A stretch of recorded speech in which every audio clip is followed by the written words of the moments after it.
ኢትዮጵያ የማይናወጥ ብሔራዊ ጥቅም አላት። ዓለም ዛሬ ይስማ። የቀይ ባህር አክሰስ ሰላማዊ በሆነ መንገድ ኢትዮጵያ ያስፈልጋል። የባህር በር ጥያቄን ማንሳት ማንሸራሸር ነውርነቱ አክትሟል። በንግግርና በውይይት በሰጡ መቀበል መርህ መሆን አለበት። ግጭት እንዳትገቡ ጥንቃቄ ያስፈልጋል ይላሉ እንጂ አያስፈልግም የሚል ሰው ኦልሞስት ጠፍቷል።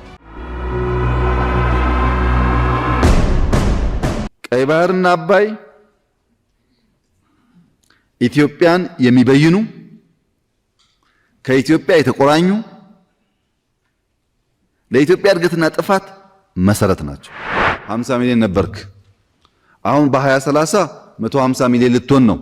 150 ሚሊዮን ህዝብ ጂኦግራፊካል ፕሪዝን ሆኖ መኖር አይችልም። የቀይ ባህር ጉዳይ በደንብ ንግግር ያስፈልገዋል።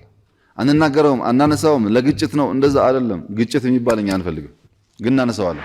የቀይ ባህር ጉዳይ ለኢትዮጵያ የህልውና ጉዳይ ነው። ብልጽግና ኖረ አልኖረ